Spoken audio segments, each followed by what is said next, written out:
ప్రొడ్యూసర్గా యాక్టర్గా మన ముందుకు తీసుకొస్తున్నారు ఈ ఫిలింని. మీడియా మిత్రులకు, విచ్చేసిన అతిథులకు అందరికీ స్వాగతం. Thank you. అలాగే ఈ కార్యక్రమానికి ముఖ్య అతిథిగా విచ్చేసిన మా అనిల్కి thank you so much Anil.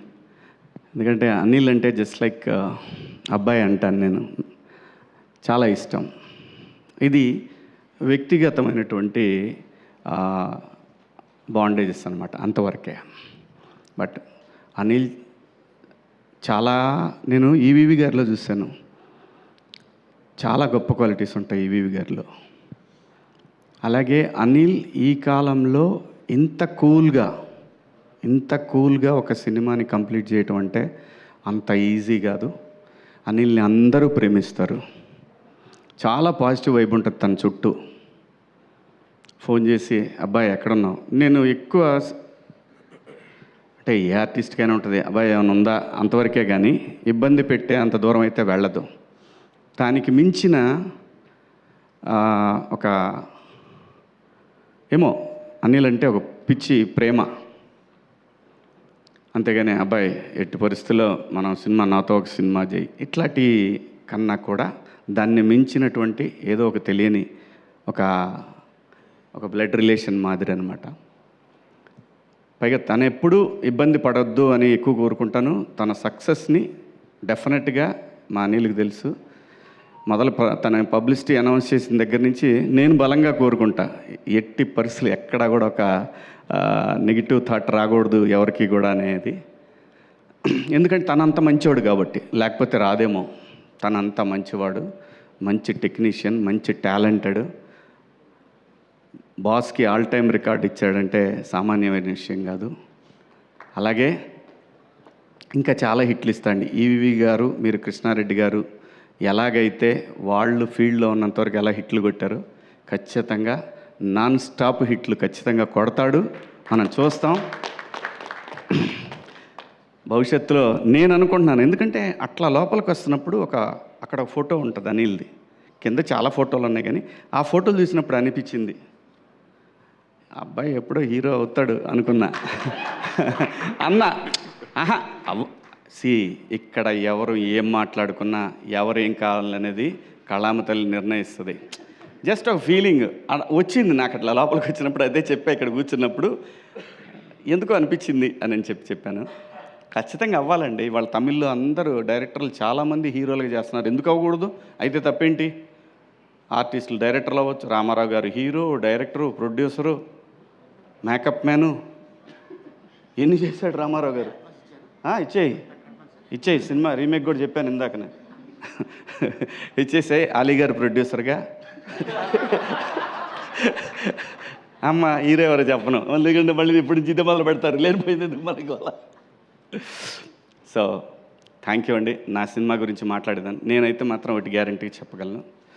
నేను నిర్మాతగా నాకు బాపినీడు గారు ఒక బాధ్యత అప్పచెప్పారు. కథ విని సాయి గారు వాళ్ళ టీం ఒక బాధ్యత అప్పచెప్పారు. ఇది నా సొంత డబ్బులు పెట్టి తీసినటువంటి తాజ్మహల్ కన్నా కూడా నాకు చాలా ఇంపార్టెంట్ ఈ సినిమా. నేను ఖర్చు దగ్గరైనా, మేకింగ్ దగ్గరైనా, ఎక్కడైనా సరే వాళ్ళు నాకు బాధ్యత అప్పచెప్పిన దాన్ని నేను ఒక టీచర్లాగా బిహేవ్ చేశా. ఖచ్చితంగా, అందులో డౌట్ ఏం లేదు. ఏ విషయంలోనైనా, ఏ సీన్ అయినా ఒకవేళ బాగాలేదు తీసిందంటే మళ్ళీ తీయాల్సిందే. అలా కూడా తీసాం. యాక్చువల్గా ఈ సినిమాలో సాంగ్ లేదు, కానీ ఆ సాంగ్ నన్ను హాంట్ చేస్తుంది ఎప్పటి నుంచో. ఆ పాయ అనే సాంగ్ ఎట్లా ఎవరికి కూడా ఈ సినిమాలో సాంగ్ అనే ఫీలింగ్ లేదు. నేను అన్నాను సిచ్యువేషన్ ఇది బాగానే ఉంటుందేమో చూడండి అన్న. అందరికీ నచ్చింది, ఇంక్లూడింగ్ సాయి గారు. ఈ సినిమాలో ఏ పని చేసినా, డైరెక్టర్లు అయినా సరే, ఆర్టిస్టులైనా సరే, టెక్నీషియన్లైనా సరే, ఏదైనా సరే, everything I have to report. అలాగే చేశాను ఈ సినిమాని. అలాగే వాళ్ళు నాకు ఏదైతే బాధ్యత అప్పచెప్పారో, ఏ రోజు కూడా వాళ్ళు రాలేదు, సెట్కి రాలేదు. అలాంటప్పుడు ఇంకా నా మీద ఇంకా ఎక్కువ బాధ్యత పడింది. మా నితిన్ గారు కానీ, అలాగే మన సాయి కిషోరు, సుహృత్తు, వీళ్ళందరూ కూడా మాకు ప్రమోషన్స్కి వచ్చేసరికి, మనోడి పేరు మర్చిపోతాను, మార్కెటింగ్ యువకాంత్ తను, అలాగే ఇంకా మా మహా అయితే ఇప్పుడు 1990s నుంచి పరిచయం నాకు. అందరూ కూడా ప్రతి ఒక్కటి కూడా అది ఒక పెద్ద టీం వర్క్ కంపెనీ అండి. అంతేగాని అక్కడ ఎవ్వరు బాస్లు అవి ఏముండదు, ఎవరి పని వాళ్ళు చేయాల్సిందే. అలాంటి ఒక కంపెనీతో నాకు ఎప్పటికీ విడదీయలేని బంధం ఏర్పడింది. ముఖ్యంగా దీనికి కారకులు బాపినీడి గారు. ఆయన ఎప్పుడు తలుచుకుంటానే ఉంటాను. ఆయన ఒక మాట అనబట్టే ఈరోజు నేను ఇక్కడ నిలబడి మళ్ళీ ఆర్టిస్ట్గా ఇంత బిజీ అయిపోయి వరుసన హిట్లు పడ్డాయంటే కారణం ఏదో చాలామంది కోరుకున్నారు, నువ్వు ఆర్టిస్ట్గా ఉండాలి, నువ్వు ఆర్టిస్ట్. అలా నన్ను రీఎంట్రీ ఇచ్చింది బాపినీడి గారు. బిగ్ బాస్, ఆ తర్వాత కోర్టు, ఆ తర్వాత దండోరా, ఆ తర్వాత బిగ్ బాస్ బజ్జు, ఏది కూడా ఎక్కడా కూడా నాకు ఒక్క నెగిటివ్ ఇది కూడా రాలేదు. ఈ సినిమా కూడా ఖచ్చితంగా, ఎందుకంటే మా అబ్బాయికి టైం లేదు కాబట్టి నేను చూపించలేకపోయాను. సినిమా ఖచ్చితంగా చూపిస్తాను, రిలీజ్ ముందే చూపిస్తాను. ట్రైలర్ చూసి చాలా చాలా బాగుందని చెప్పాడు. ఏదున్నా సరే అనిల్, ఏదన్నా అవకాశం ఉంటే అనేది ఈ ఇండస్ట్రీలో ఎవరు నన్ను అడుగుతాను అని అంటే ఎందుకంటే నేను ఎవరిని అడగలేనండి, అది ఒక అనిల్ని. అలాగే ఈ సినిమాలో ఒక సాంగ్ కోసం నేను చాలా ఆలోచించాను, కానీ సడన్గా బండ్ల గణేష్ అన్న అనే థాట్ వచ్చిందంటే మా అబ్బాయి రిక్కీ థాట్ అనమాట అది. రిక్కీ చెప్తే అప్పుడు నేను వెళ్ళి గణేష్ అన్నని అడిగాను. పాట విని అరే చేసేద్దాం అని అన్నాడు. అంటే ఆర్టిస్ట్గా ఏమీ ఇవ్వకుండా ఎవరితో పని చేయించుకోకూడదండి. ఆర్టిస్ట్ అనే కాదు, ఎవరితో నేను ఏ పని చేయించుకోలేదు. నేను ఎంత బతిమిలాడినా నా దగ్గర నువ్వు రూపాయి ఇస్తే, ఎందుకంటే తనకి నేను చాలా రుణపడి ఉన్నాను. ఎప్పుడు ఇండస్ట్రీకి వచ్చినప్పటి నుంచే గణేష్ అన్నకి నేను రుణపడి ఉన్నాను. ఖచ్చితంగా తీర్చుకుంటా. ఎవరి రుణం తీర్చుకోకుండా మాత్రం ఇక్కడి నుంచి వెళ్ళాం, మనం తీర్చుకొనే వెళ్తాను. ఇంకా ఈ సినిమా టెక్నీషియన్స్కి వచ్చేసరికి సుధీర్ కథ తీసుకొని వచ్చాడు. కొత్త కుర్రాడు, నాకు తెలుసు. ఆ సైకిల్ దొక్కేటప్పుడు నేర్చుకునే ఆ ఇబ్బందులు ఉంటాయి కదా, ఒక్కోసారి సరిగ్గా దోలు, పట్టుకో, హ్యాండిల్ పట్టుకో, ఇలాంటివి ఉంటాయి. సో వాళ్ళకి తెలుసు ఇలాంటివి అన్నీ కూడా. ఎందుకంటే తను చెప్పిన టెక్నీషియన్లే పెట్టుకున్నా మళ్ళీ. ఎందుకంటే నేనంటే వాళ్ళు క్లోజ్ అయితే బాగా వస్తుంది అవుట్పుట్. అది కెమెరామెన్ అయినా, ఎడిటర్ అయినా, ఎవరైనా సరే అందరినీ తనకి ఇష్టమైన టెక్నీషియన్లను పెట్టాను. అలాగే మ్యూజిక్ డైరెక్టర్ వచ్చేసి బ్యాక్గ్రౌండ్ స్కోర్ రంజన్ రాజ్ అని చెప్పి, తను మలయాళీ అనమాట. అద్భుతంగా చేశాడు. ఈ సినిమాని సక్సెస్లో 50% అతనికి క్రెడిట్ వెళ్తుంది ఖచ్చితంగా. 100%, నో సెకండ్ థాటే లేదు. సినిమా ప్రతి ఒక్కళ్ళకి నచ్చుతుంది. మా ఇద్దరి కాంబినేషన్ నచ్చుతుంది, మళ్ళీ మా ఇద్దరి కాంబినేషన్ నచ్చుతుంది, అలాగే మా ఇద్దరి కాంబినేషన్ నచ్చుతుంది. ఎందుకంటే ఆలీ అన్న ఈ ఇండస్ట్రీకి వచ్చినప్పటి నుంచి నాకు పరిచయం. నన్ను ఒక సొంత తమ్ముడి కన్నా ఎక్కువగా చూసుకున్నాడు ఆలీ అన్న. అప్పటి నుంచి కూడా ఫ్రమ్ ద బిగినింగ్ నేను 96 నుంచి నేను ఆలీ అన్నతో నా జర్నీ.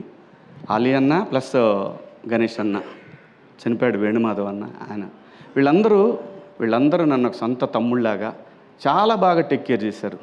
ఏ సందర్భంలో అయినా సరే, ఇప్పటి వరకు, ఈరోజు వరకు కూడా. అలాగే చాలామంది ఉన్నారండి ఇక్కడ నాకు సహాయం చేసిన వాళ్ళు.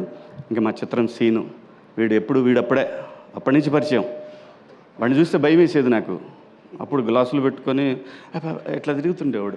ఎవడు రీడు పాతాడు, మనమే ఊరి నుంచి వచ్చి ఎవడు రీడు మాస్టర్ సినిమాకి. అలాగే బబ్లు, ఇంకా ధనరాజ్ ఆడు, అది తర్వాత లాస్ట్లో చెప్పాలి, పెద్ద ఆయన పేరు ధనరాజ్. ఎప్పుడు అడిగితే అప్పుడండి, తనకి ఇచ్చిన రెమ్యునరేషన్తో పోల్చుకుంటే తను చేసిన డేట్లు చాలా ఎక్కువ. ఏ రోజు కూడా అడగలేదు. ఎప్పుడు ఫోన్ చేస్తే అప్పుడు అన్నా 2 రోజుల ముందు చెప్పేవాళ్ళం ధనాయ్, లేదంటే ఒక రోజు అటు ఇటు అయినా సరే చేసేవాడు. ఎందుకంటే కొన్నిసార్లు మాకు సీన్ నచ్చ కూడా మళ్ళీ చేయాల్సి వచ్చింది. లొకేషన్ నచ్చక చేసిన సందర్భాలు కూడా ఉన్నాయి. సో ప్రతి ఒక్క ఆర్టిస్టు, మన రఘుబాబు అన్న, అలాగే పృథ్వీ గారు, అలాగే తన పేరేంటి పమ్మిసాయి, చెమ్మక్ చంద్ర, రాఘవ, బుడ్డ నరేషు, అందరూ ప్రతి ఒక్కళ్ళు కూడా, ఇమ్మాన్యుయల్, ప్రిన్స్, చాలామంది అండి, 30 మంది ఆర్టిస్టులు ఉంటారు, గట్టిగా ఉంటారు ఆర్టిస్టులు. ఎవ్రీ సీన్లో ఆర్టిస్ట్ వస్తూనే ఉంటాడు, కొత్త ఆర్టిస్ట్ ఎంటర్ అవుతూనే ఉంటాడు.